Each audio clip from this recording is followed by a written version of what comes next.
Existem dois momentos cruciais na vida do investidor. O primeiro deles é quando ele decide comprar um investimento e o segundo é quando ele decide vender.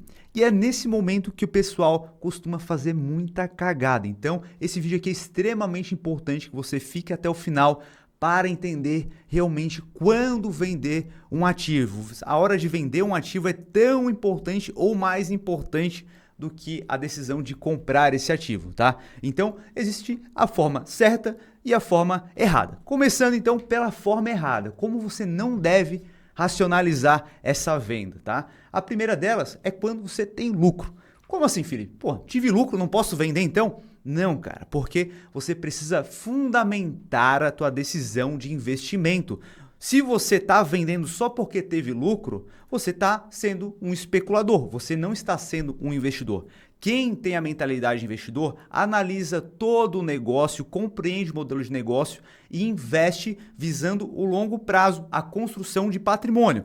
Quando a gente tem esse racional, a nossa tese não vai se concretizar em 2 meses, não vai se concretizar em 6 meses. Uma empresa precisa de tempo para maturar toda aquela análise que a gente fez. Então a gente vai começar a colher os nossos resultados com o passar do tempo, tá? Porque a empresa precisa de tempo para entregar os resultados, né? Se uma empresa decide aumentar a sua estrutura, começar a ter novas linhas de produtos, esses produtos precisam ser validados, fábricas precisam ser construídas, precisam de fato entrar em operação, colocar nas lojas, começar a fazer algum tipo de teste, para aí sim começar a escalar aquela nova frente de atuação. Então isso tudo precisa de tempo. E quando a gente decide investir hoje e porventura a gente tem uma valorização de 20% em um mês, né, o que pode acontecer, e aí você simplesmente esquece toda essa análise fundamentalista que houve por trás e resolve vender porque teve um lucro, tá? Então esse não é o racional, porque quando a gente faz isso, você vendeu e você está na fase de acumulação de patrimônio ainda. O que vai acontecer é que você não deve utilizar esse lucro na tua vida. Você precisa reinvestir em outra ação. Então, qual que vai ser a tua análise? Você vai ter que fazer uma outra análise de outra empresa. E aí você vai fazer aquela alocação nessa nova empresa. Ok, a empresa foi lá e se valorizou de novo. Se você tem esse racional de realizar o lucro, afinal de contas, lucro bom é lucro no bolso, você vai ter que vender de novo esse ativo, né? Valorizou mais 20, 30%, foi lá e colocou o lucro no bolso.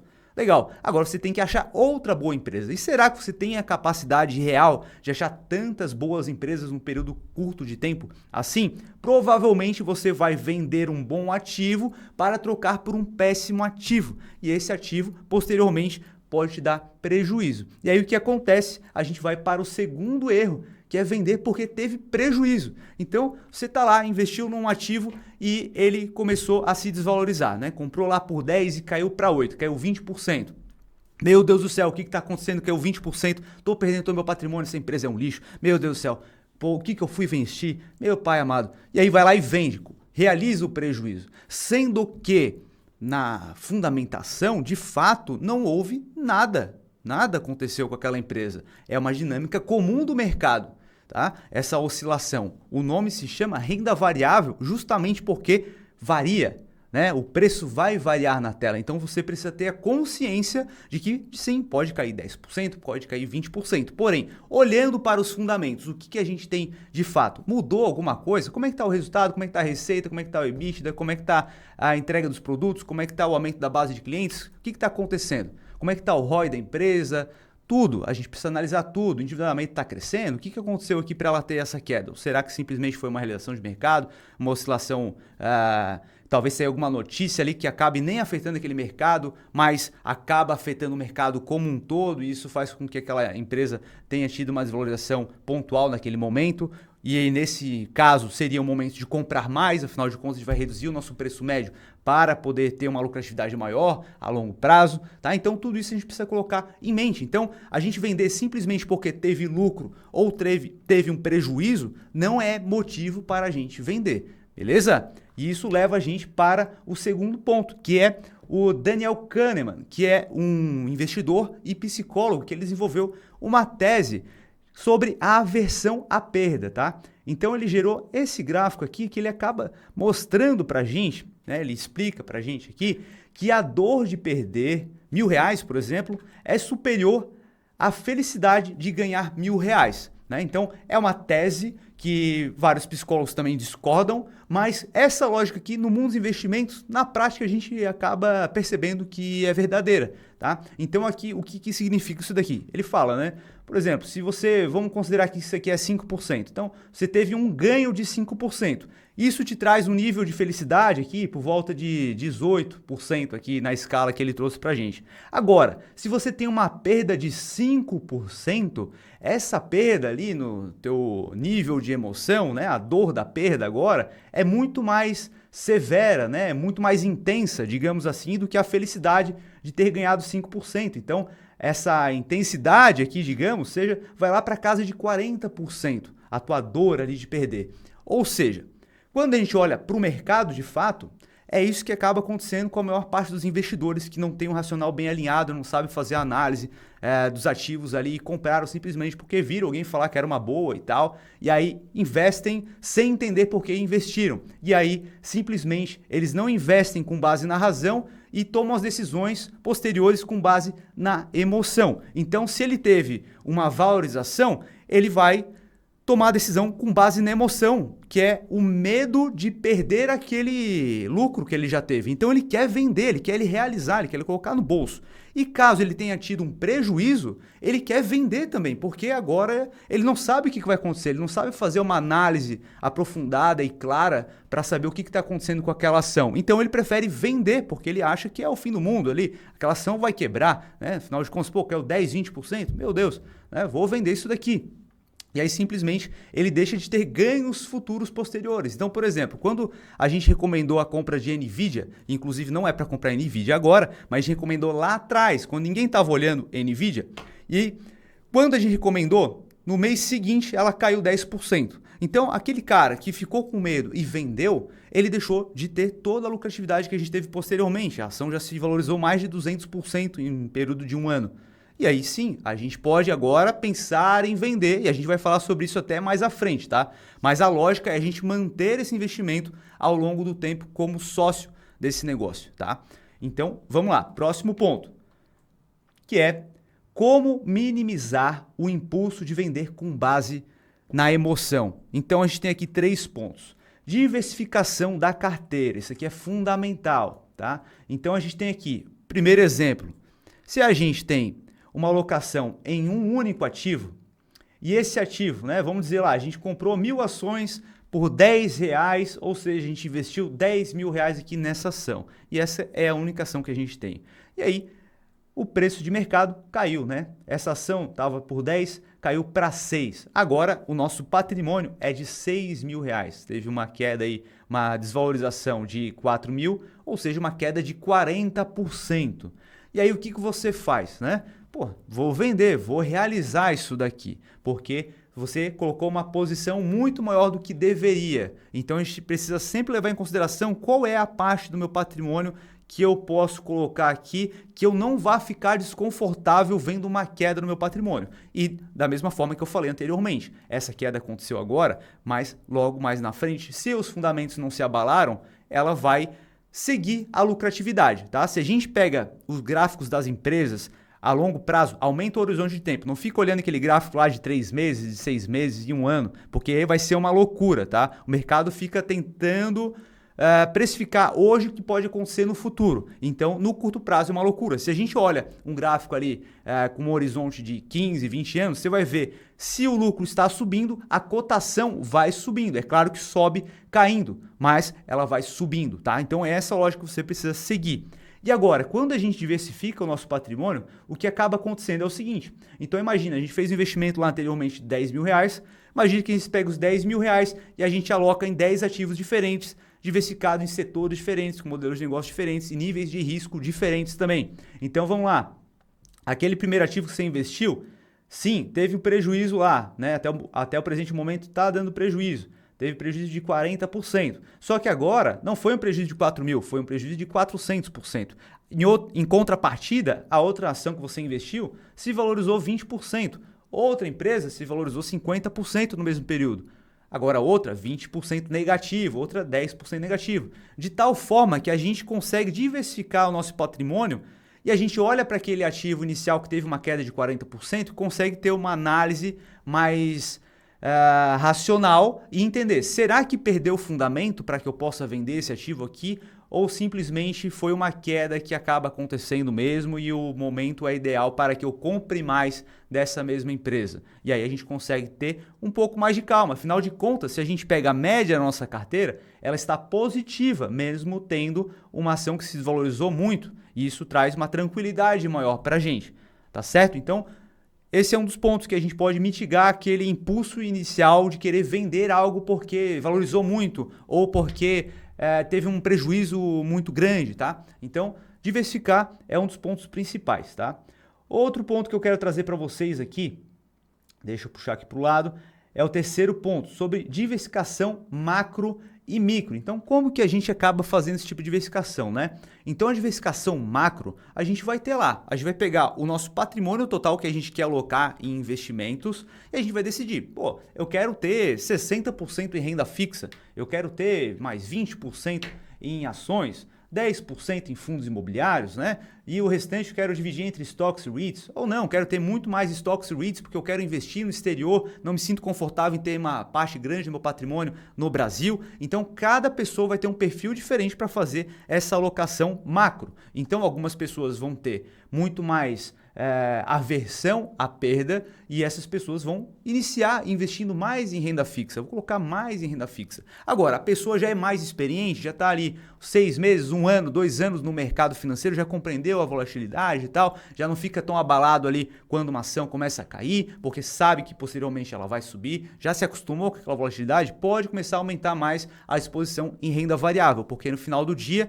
renda variável é o que vai conseguir te trazer o maior retorno a longo prazo, muito mais do que renda fixa ou outros ativos de renda fixa que você possa investir, tá certo? E agora a gente também tem o investimento micro, né? A gente vai fazer aqui a diversificação no âmbito micro. Então a gente vai pegar todos esses ativos aqui, essas classes aqui que a gente investiu e vai também dividir a nossa alocação. Então a gente tinha lá 50% de renda fixa.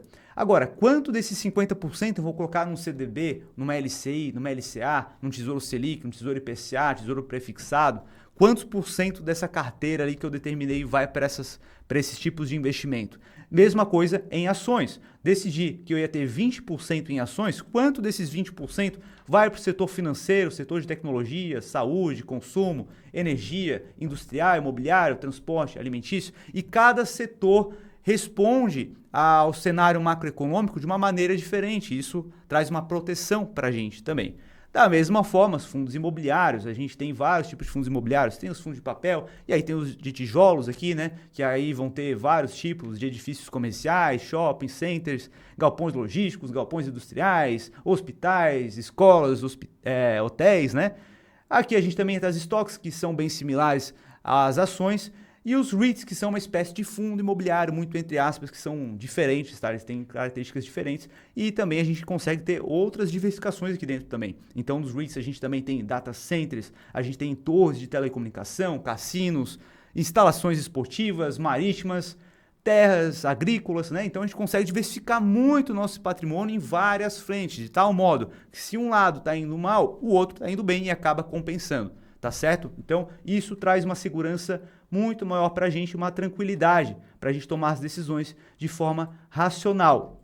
Outro ponto para a gente minimizar o impulso de vender com base na emoção. Foco nos fundamentos da empresa. Então a gente vai voltar para a nossa análise, compreender o que a gente analisou, será que teve algum ponto furado que a gente fez na análise ali que a gente não percebeu, será que a gente valorizou mais alguns pontos positivos e foi displicente com os pontos negativos. Então a gente faz uma análise e verifica, não, pô, os fundamentos estão de pé e é um bom momento de comprar mais. Estou comprando mais barato essas ações aqui que eu já tinha, né? Quando a gente vai no shopping comprar uma TV, por exemplo, e aí você viu que a TV estava por R$3.000 e a TV agora está com uma promoção de R$2.000. Pô, será que essa TV caiu no chão ali na mostruária, alguma coisa assim? Não, a TV tá embaladinha, tá certinha lá no estoque. Pô, tá por R$2.000? Legal, vou comprar então. Legal, tá com uma promoção. Então, a ideia, a lógica acaba sendo similar. Se não mudou o fundamento, a gente vai lá e compra mais, tá? A pegada é essa. Outro ponto aqui é em relação à estratégia de aporte, tá? Então, isso aqui acaba te dando uma tranquilidade maior, compreender como é que funciona essa dinâmica. Então, qual estratégia você escolheria, né? Então, a primeira delas, investir todos os meses o mesmo valor religiosamente. Você consegue investir lá R$300, R$500, R$1.000 por mês? Beleza, você vai pegar essa quantia, todo mês você vai aportar lá na tua carteira que você determinou que seria a tua carteira de investimentos. Investindo lá todos os meses, não importa ali muito o preço que você vai estar comprando, tá? Essa é a lógica. E a outra seria guardar o dinheiro e investir somente quando houver um fundo histórico. Tá? Geralmente a gente fala isso daqui que é a estratégia de Deus, porque somente Deus conseguiria saber exatamente qual é o fundo do poço, porque tá caindo, você não sabe se está no fundo do poço. Tá? Então é uma estratégia que não tem como. Mas na lógica, pô, se eu sei quando vai dar um fundo, e a lógica inicial de quem começa a investir é: vou comprar no fundo e vender no topo. Não é isso que a gente deve fazer. Mas a lógica é, se eu sei quando vai ter um fundo, eu compro somente quando tem um fundo. Eu vou ficar segurando esse dinheiro, né, em caixa. Eu investi R$1.000 esse mês. Pô, não deu um fundo ainda. Vou segurar esses 1.000, acumular com o mês que vem 2.000, mês que vem 3.000. Ah, agora deu um fundo. Vai lá e investe 4.000 lá naquele fundo. Enquanto o outro rapaz aqui, ele está investindo os R$1.000 todos os meses. Não importa se está subindo ou se está caindo, tá? E aí o que a gente tem é o seguinte. A gente tem esse estudo aqui realizado pelo Departamento de Economia da Universidade de Yale. Como é que fala isso, pessoal? Tá falando certo aqui meu inglês? Comenta aí, tá certa a pronúncia? Que é o seguinte, tá? A gente tem a estratégia DCA e Buy the Dip. Buy the Dip seria exatamente essa que eu acabei de falar, que seria acumular os aportes mensais e investir quando está no fundo. Então a gente vê aqui no gráfico, a gente vê os pontos vermelhos da alocação no fundo do poço, levando em consideração a última alta que a gente teve no mercado. E agora na linha preta, a gente tem o DCA, que seria o Dollar Cost Average, que seria investir todos os meses ali, a gente fazendo uma média, um preço médio, tá? E a gente percebe que o estudo aqui levando o S&P 500 nos últimos 40 anos, né, que foi levado em consideração aqui o estudo, teve uma performance superior investir todos os meses sem levar em consideração o preço do S&P 500 do que quem ficou acumulando, esperando para investir no fundo. Então, mesmo se você fosse Deus ali e conseguisse saber o fundo, ficasse acumulando dinheiro e investir somente no fundo, ainda perderia para a estratégia de investir todos os meses de forma recorrente, tá? Então, a nossa lógica é se tornar investidor de um ativo com mentalidade de sócio e alocar todos os meses, tá? De forma religiosa, tá certo, pessoal? E não ficar tentando procurar o cu da mosca, tá? Tentar acertar ali, cara, tu não vai conseguir, vai fazer cagada, e aí você vai investir ali uma bolada achando que tá num bom momento de comprar e aí cai muito mais, e aí você fica desesperado. Então, investir com essa mentalidade de sócio é o que tem comprovado historicamente que é uma melhor estratégia, tá? Então, com isso, agora a gente pode passar para o momento em que você vai vender de fato com base racional e não emocional. Então, a gente tem 3 pontos aqui que a gente pode utilizar. Então, o primeiro deles é quando há uma perda de fundamentos, uma perda real. Então, alguns exemplos aqui que a gente pode ter. Então, imagina o seguinte, houve uma mudança na política de endividamento. É ruim a empresa ter dívida? Não, de jeito nenhum. Porém, imagina o seguinte, você investiu em uma ação porque a tese dessa ação é, pô, ela é uma empresa que ela não possui dívidas, então é uma empresa mais segura, mais consolidada ali e tudo mais. Agora imagina que ela decidiu começar a atuar em outra área e agora ela não vai mais ter essa política tão conservadora e sim ela vai começar a contrair mais dívidas para poder fomentar essa outra área. Já mudou o modelo de negócio dela, ela começou a ter um endividamento maior e algo importante para ti na alocação desse investimento era que ela não tinha dívidas. Então, esse é um ponto que pode fazer com que você mude a tua posição nesse ativo, tá? Segundo ponto, perda de market share. Então, market share é a fatia de mercado que essa empresa possui, tá? Então, algo que você poderia ter em mente, né, é que a empresa ela domina 40% do mercado. E aí, passa trimestre, ela vai lá e tem uma perda de 5%. Passou mais um ano, cai mais 5%. Pô, tá estranho esse negócio. tá estranho esse negócio. Vamos analisar mais fundo aqui para ver o que está acontecendo. Vamos olhar para as margens dela, vamos dar uma olhada aqui, como é que está a receita, a lucratividade dela, geração de caixa, tá? E aí você faz uma análise mais aprofundada. Pode ser um indicador que os negócios não estão indo muito bem ou está vindo alguma concorrência ali mais com produtos melhores e tudo mais, ou simplesmente o mercado está com preferências diferentes em relação àquela marca e prefere outra marca a partir de agora, tá? Então é algo que pode chamar atenção como uma perda de fundamento.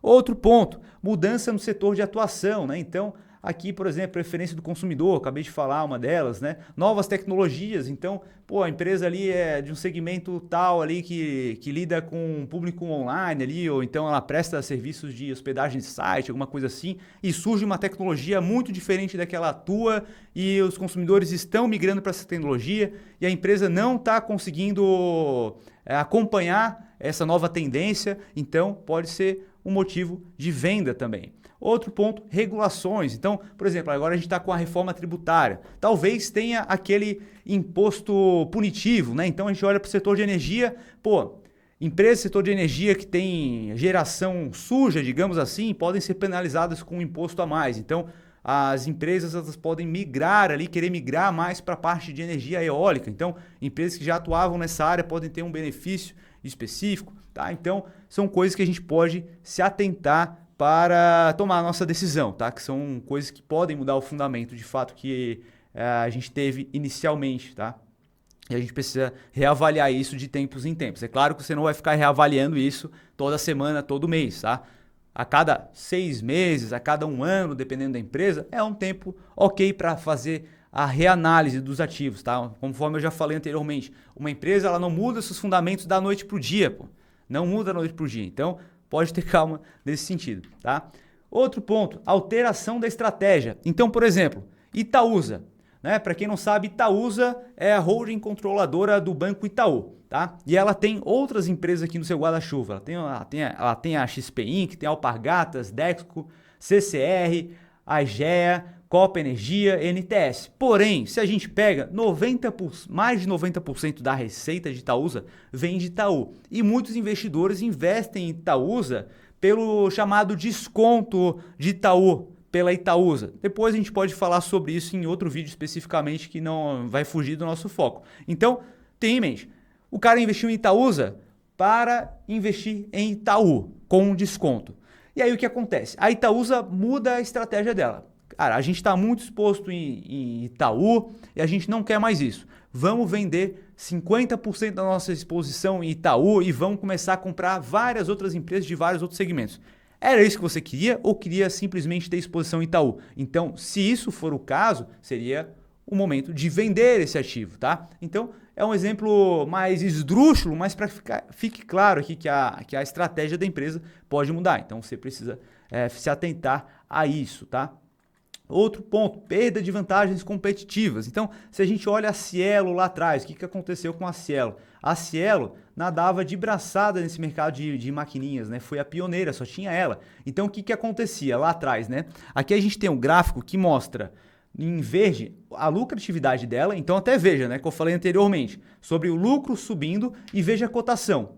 A cotação acompanhando o lucro, de tal modo que quando ela começou a ter resultados mais consistentes, a cotação começou a subir muito mais até do que a proporção que o lucro dela apresentava. Então, o mercado acaba jogando uma expectativa em relação ao futuro muito superior à que ele tinha no passado, tá? E isso faz com que o preço de ação suba muito mais. E aí o que acontece? Surgiram concorrentes. As concorrentes começaram a roubar market share dela, fazendo com que ela reduzisse também as suas margens de lucro. Então, antes ela lucrava aqui em 2006, mais ou menos, chegou a lucrar 4 bilhões aqui, né? E isso, com a chegada de novas empresas, fez com que a margem de lucro dela diminuísse, né? Porque as outras empresas chegam com preço mais competitivo, oferecendo a mesma solução, e isso faz com que ela precise se adaptar. E aí, ela continuou vendendo ali e tal, só que a sua margem é muito menor, e isso representa no gráfico aqui. Então, o lucro dela começa a cair e, consequentemente, a cotação também cai, tá? Então, hoje aqui ela está por volta aí de R$5, mais ou menos, a cotação dela nesse gráfico aqui que não dá para puxar a informação exata, tá?